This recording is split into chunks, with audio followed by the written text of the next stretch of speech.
Bonjour, nous nous retrouvons aujourd'hui pour le troisième épisode de notre série sur l'initiation au jeu de Mahjong MCR. Lors du dernier épisode, nous avons donc distribué le jeu et nous avons maintenant en main, chaque joueur, nos tuiles. Comme nous l'avons précisé la dernière fois, le vent d'Est qui commence a pioché 14 tuiles alors que les autres en ont 13. La première étape est de ranger notre jeu. Nous avons donc en main 14 tuiles et nous allons donc les ranger. Il n'y a pas d'ordre particulier pour ranger un jeu, chacun a ses habitudes, on va donc les classer naturellement comme certains joueurs le font. Donc la majorité des joueurs vont mettre les familles ensemble et dans un ordre croissant ou décroissant.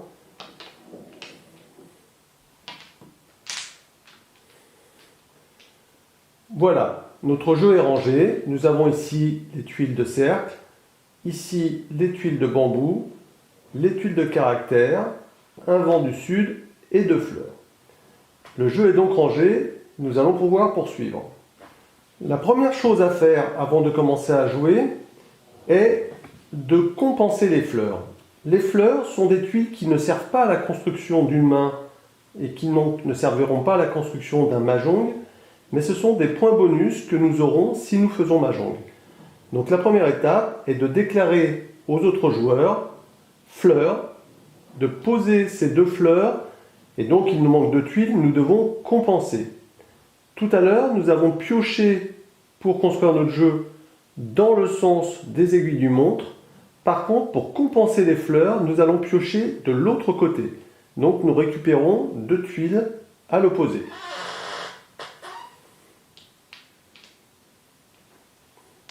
Nous les classons de la même façon.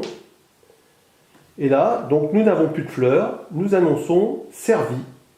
Et le joueur de sud fera la même manœuvre. S'il a des fleurs, il les compensera. S'il n'en a pas, il dira qu'il est servi.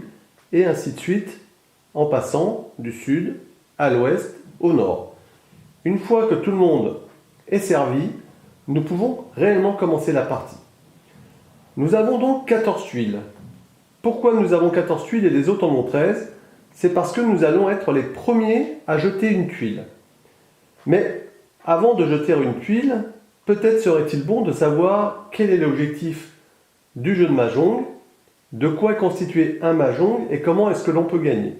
Nous allons donc développer ce point avant de jeter notre première tuile, qui sera dans le cas présent le vent du sud et que nous jetterons. Voilà deux exemples de mahjong. Un mahjong, on l'a réussi quand on a dans les mains 14 tuiles qui constituent une combinaison gagnante. Dans un premier temps, nous allons jouer avec des règles simplifiées et nous rajouterons les subtilités du mahjong au fur et à mesure de nos vidéos. Pour cela, nous allons partir du principe que nous ferons mahjong dès l'instant où nous aurons 4 combinaisons de 3 éléments et une paire.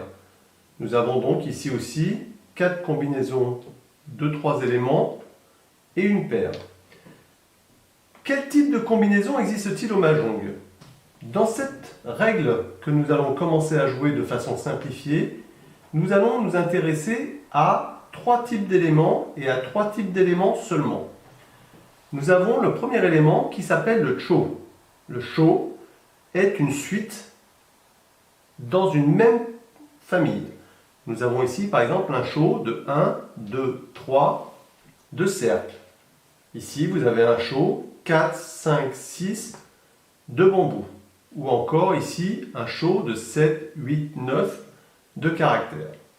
Cette combinaison s'appelle le cho et je vous expliquerai dans quelques minutes comment nous pouvons la réaliser en nous servant des tuiles jetées par les joueurs. L'autre type de combinaison est ce que l'on appelle un pong. Le pong est une combinaison de 3 éléments identiques.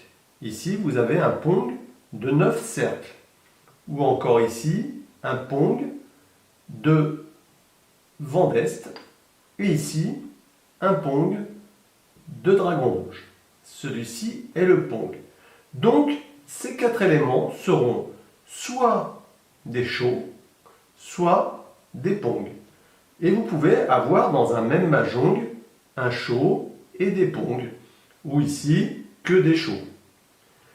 Et associé à ces 4 séries de 3, vous avez systématiquement une paire. Ici, nous avons une paire de dragons blancs et ici, une paire de 1 caractère. Donc, dans un premier temps, pour s'initier au mahjong, nous allons jouer qu'avec ça. Nous complexifierons les règles du mahjong ensuite en y mettant les subtilités, mais dans un premier temps, nous allons faire ensemble plusieurs parties exclusivement avec des shō et avec des pongs et avec des mains gagnantes constituées de 4 combinaisons et d'une paire. Je vous propose d'abord de vous dire comment on peut faire un shō et comment on peut faire un pong. Nous allons commencer maintenant la partie. Comme vu tout à l'heure, j'ai jeté ce vent qui ne me servait à rien dans ma stratégie de jeu et c'est donc au joueur situé à ma droite de jouer.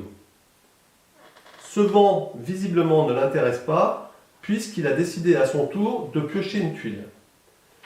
Vous remarquerez que la tuile a été piochée comme lors de la distribution dans le sens des aiguilles d'une montre. Il regarde la tuile, la conserve puisqu'il le souhaite et en jette une à son tour. Il a jeté le 2 bambous. Le 2 bambous m'intéresse puisque j'ai le 1 et le 3. Toutefois, je ne peux pas le récupérer puisque nous ne pouvons prendre un shō que si la tuile qui nous intéresse est jetée par le joueur qui est juste avant nous. Donc dans le cas présent, je ne peux pas récupérer cette tuile. Personne ne réagit visiblement sur cette tuile jetée, donc il n'y a pas d'annonce autour de la table, donc c'est tout naturellement au joueur suivant de poursuivre la partie. Il pioche toujours du même côté, dans le sens des aiguilles d'une montre, et jette le dragon vert. Pas d'annonce autour de la table, donc naturellement, le joueur suivant joue. Il pioche à son tour, toujours du même côté, jette une tuile, il jette le 7 cercles. Cette tuile m'intéresse, donc je vais annoncer un chō. Chō, je montre mes 2 tuiles, et je récupère la 3e pour faire mon élément de 3 tuiles. Vous remarquerez que j'ai positionné la tuile piochée, ou récupérée plutôt sur le joueur, à la gauche des 2 autres, pour bien montrer que c'est ce joueur qui me l'a donné. Du coup, à mon tour de jeter une tuile. Je jette le 2 cercles. Au joueur suivant, pas d'annonce, donc le joueur suivant pioche et joue. Il jette le 9 bambous. Ce 9 m'intéresse, donc je vais annoncer un pong. Je monte mes 2 tuiles, et je récupère la tuile, et je la récupère en la posant à la droite, pour bien montrer que c'est le joueur à droite qui me l'a donné. Vous remarquerez que j'ai pu annoncer un pong, contrairement à tout à l'heure où je ne pouvais pas annoncer un shō. Le pong peut être annoncé indifféremment par n'importe quel joueur de la table quand il veut le récupérer pour un pong. C'est à mon tour de jouer, et vous remarquerez là aussi que les 2 autres joueurs ne jouent pas ce tour-là, puisque dès l'instant où quelqu'un fait un pong, c'est à lui de jouer et la partie continue en partant de celui qui vient de faire le pong. Et donc je décide de jeter le 7. C'est donc au joueur à ma droite de jouer. Il repioche une tuile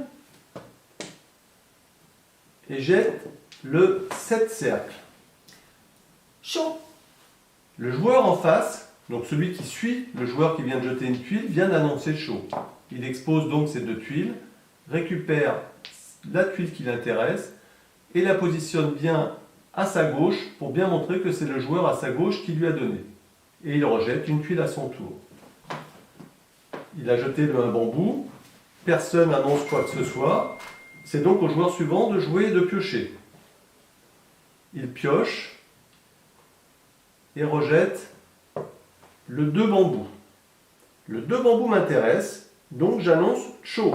Je montre mes 2 tuiles, les mets à côté des autres, récupère le 2 bambous et comme tout à l'heure, je le positionne à gauche puisque c'est le joueur de gauche qui me l'a donné. À mon tour, je jette une tuile. C'est au joueur suivant de jouer.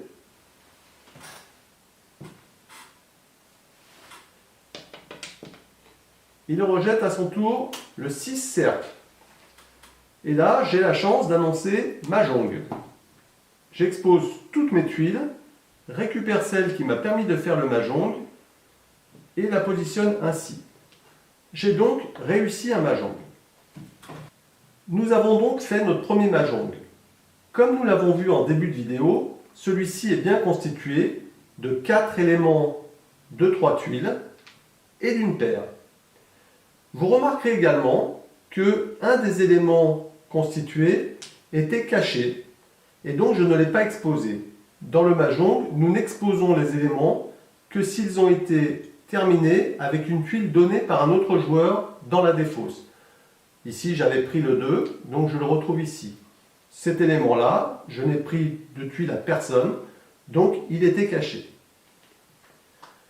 Je vous encourage donc à jouer au Mahjong avec ces règles simplifiées pendant un moment avec des amis, et ainsi vous allez pouvoir vous habituer à manipuler les tuiles, à piocher du bon côté, à exposer vos Mahjong de cette façon-là, à exposer vos éléments en positionnant les tuiles, et vous progresserez déjà ainsi. Dès la prochaine vidéo, nous ferons une partie commentée et vous pourrez aller plus loin. Et plus tard, nous jouerons Mahjong dans les règles globales en comptant les points, puisque pour l'instant, nous ne comptons pas les points.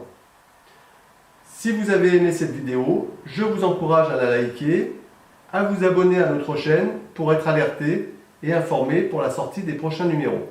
À très bientôt.